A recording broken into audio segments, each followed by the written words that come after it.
We are now going to start cardiac cycle, basically in which we discuss how does the heart function and what is the basic reason behind it. आज हम cardiac cycle heading समझने की कोशिश करेंगे, जिसको मैंने 2 part में cover करने की कोशिश किया।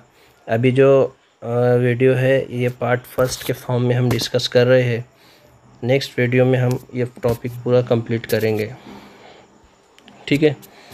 अब यहाँ पर कार्डियक साइकिल समझने के लिए हमने लास्ट लेक्चर में कुछ बेसिक कंसेप्ट भी देखे थे कि हमारे हार्ट में बेसिकली 4 चेम्बर होंगे, 2 ऑरिकल्स होंगे और 2 वेंट्रिकल्स होंगे। ऑरिकल्स ये रिसीविंग चेम्बर है और वेंट्रिकल्स ये डिस्ट्रीब्यूटिंग चेम्बर है।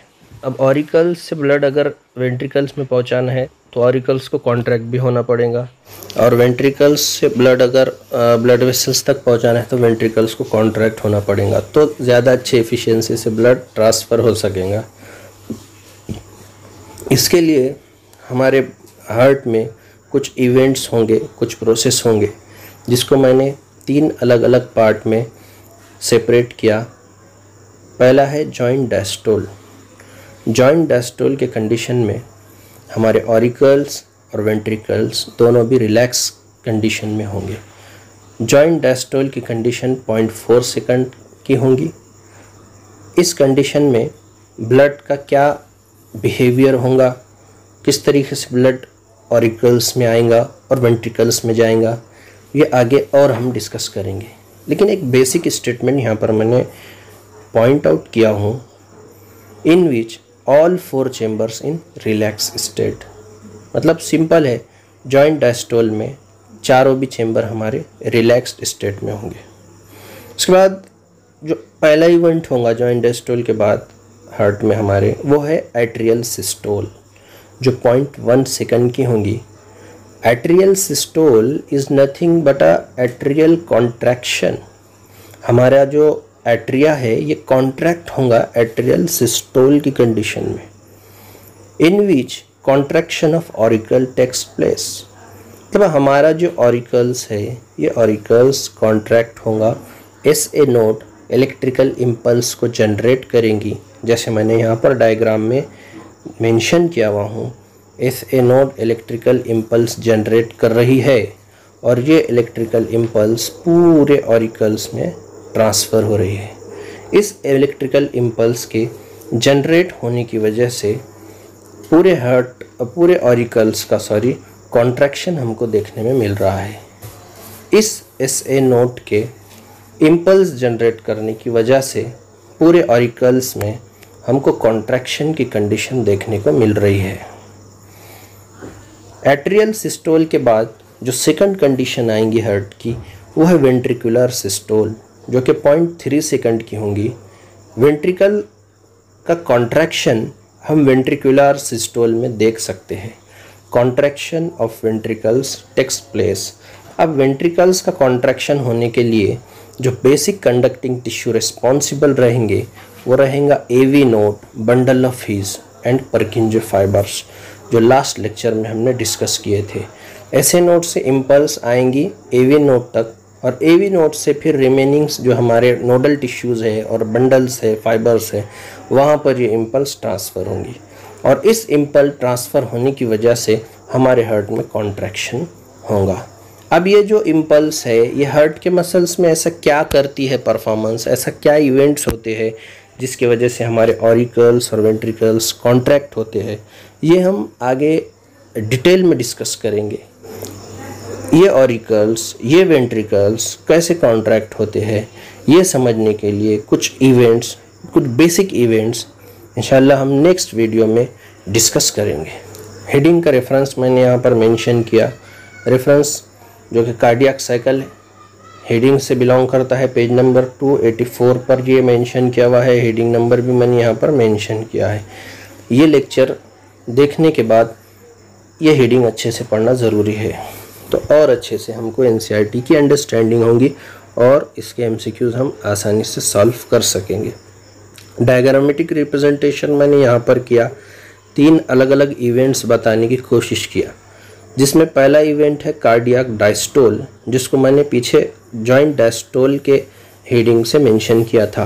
इसमें क्या होगा, ऑल चेम्बर्स आर रिलैक्स्ड, मतलब जो हमारा चारों भी चेम्बर है, receiving chamber including distributing chambers, ये चारों के चारों रिलैक्स कंडीशन में होंगे, जॉइंट डायस्टोल की कंडीशन में। उसके बाद जो इवेंट आएगा वो होगा एट्रियल सिस्टोल।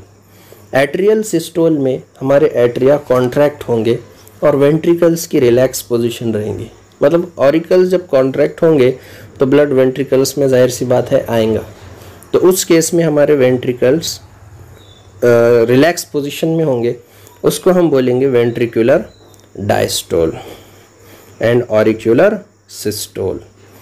ओके, उसके बाद तीसरा मरहला है एट्रियल डायस्टोल, जिसमें हमारे एट्रिया रिलैक्स होंगे और उसको हम दूसरा नाम बोल सकते हैं वेंट्रिकुलर सिस्टोल।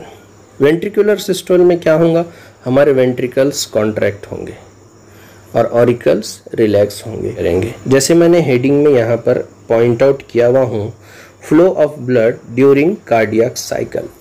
कार्डियक साइकिल में ब्लड का फ्लो किस तरीके का होगा। पहली कंडीशन है जॉइंट डायस्टोल। जॉइंट डायस्टोल में क्या होगा, यहाँ पर मैंने पॉइंट वो मेंशन किया, blood flow from superior vena cava and the inferior vena cava into the atria. मतलब यहाँ पर जॉइंट डायस्टोल में हमारा जो राइट ऑरिकल है, यहाँ पर सुपेरियर वेना कावा और इंफीरियर वेना कावा से ब्लड ड्रेन होगा। इसके साथ साथ यहाँ पर मैंने मेंशन नहीं किया पॉइंट, हमारे जो करोनरी वेन है, हमारे हार्ट के वाल को जो ब्लड प्रोवाइड करेंगी आर्टरीज, करोनरी आर्टरीज, फिर वहाँ से करोनरी वेन्स भी रिलीज होंगी और वो भी यहाँ पर ब्लड को ड्रेन करेंगी हमारे राइट ऑरिकल में। और उसके साथ जब जॉइंट डायस्टोल की कंडीशन रहेंगी, हमारे जो लेफ्ट ऑरिकल है ये क्या करेंगे, ऑक्सीजनेटेड ब्लड लंग्स से ड्रेन करेंगे हमारे लेफ्ट ऑरिकल्स में, मतलब जो ऑरिकल्स है वो ब्लड को रिसीव करेंगे जॉइंट डायस्टोल की कंडीशन में। उसके बाद जो दूसरा इवेंट है वो है ऑरिक्यूलर सिस्टोल। ऑरिक्यूलर सिस्टोल में क्या होगा, blood from the auricles to ventricles with 30% increased, मतलब जो जॉइंट डायस्टोल की कंडीशन थी उस केस में भी कुछ अमाउंट में ब्लड यहाँ पर आ रहा था ऑरिकल्स से वेंट्रिकल्स में, लेकिन वो जो आने का रेट है वो 30% से और ज़्यादा बढ़ जाएगा जब हमारे ऑरिकल्स में कॉन्ट्रैक्शन पैदा होगा। हमारे ऑरिकल्स में कॉन्ट्रैक्शन की कंडीशन जब डेवलप होंगी उस केस में ब्लड की इफ़िशियंसी बढ़ जाएंगी, ब्लड का रेट वेंट्रिकल्स में आने का बढ़ जाएगा वेंट्रिकुलर सिस्टोल में, सॉरी ऑरिक्यूलर सिस्टोल में। ऑरिक्यूलर सिस्टोल में ब्लड वेंट्रिकल्स में आएगा, लेकिन वेंट्रिकुलर सिस्टोल में ब्लड कहाँ पर जाए। During the ventricular systole blood from ventricles to lungs and the whole body, मतलब ब्लड वेंट्रिकल्स से पूरे बॉडी में डिस्ट्रीब्यूट होगा वेंट्रिकुलर सिस्टोल की कंडीशन में। ब्लड वेंट्रिकल से हमारा जो राइट वेंट्रिकल है वहाँ से लंग्स में ब्लड जाएगा।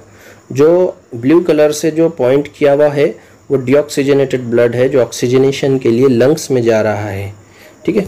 और उसके बाद जो पॉइंट मैंने दूसरा डिस्कस किया वो रेड कलर का जो रीजन है, ब्लड ऑक्सीजनेटेड ब्लड है जो पूरे बॉडी में जाएगा, मतलब वेंट्रिकल्स से ब्लड बॉडी में और लंग्स में जाएगा वेंट्रिकल्स कॉन्ट्रैक्ट होने के बाद, ठीक है। अब जब ऑरिकल्स से वेंट्रिकल्स में ब्लड आएगा तो उस टाइम पर जो हमारा आर्टेरियोवेंट्रिकुलर वाल्व है, मतलब ये वाला, ये ट्राइकस्पिड वाल्व और बाइकस्पिड वाल्व, ये ओपन होंगे ऑरिक्यूलर कॉन्ट्रैक्शन के बाद, लेकिन जब वेंट्रिकल्स कॉन्ट्रैक्ट होंगे तो ये दोनों भी वाल्व क्लोज होंगे। वेंट्रिकुलर कॉन्ट्रैक्शन के बाद ये दोनों भी वाल्व क्लोज होंगे और ब्लड यहाँ पर पल्मोनरी आर्टरीज और पल्मोनरी वेन्स के थ्रू बॉडी में और लंग्स में डिस्ट्रीब्यूट होगा। मतलब ये जो वाल्व है ये वेंट्रिकुलर सिस्टोल में ओपन होंगे, ये दोनों भी वाल्व, मतलब ट्राइकस्पिड और बाइकस्पिड वाल्व ये ऑरिक्यूलर सिस्टोल में ओपन होंगे और सेमी ल्यूनार वाल्व ये वेंट्रिकुलर सिस्टोल में ओपन होंगे। ओके, तो ये कुछ पॉइंट्स थे जो मैंने अभी डिस्कस किया। अब जो इससे रिलेटेड और भी बहुत सारे पॉइंट है, जैसे हमारा एसे नोट की फंक्शंस और मसल्स में और टिश्यूज़ में ऐसे क्या बायोकेमिकल चेंजेस होंगे एसे नोट के फंक्शंस की वजह से, जिसकी वजह से हमारे हार्ट कॉन्ट्रैक्ट भी होंगे, रिलैक्स भी होंगे, और ऐसे बहुत सारे इवेंट्स हम आगे के लेक्चर में समझने की कोशिश करेंगे। Thank you.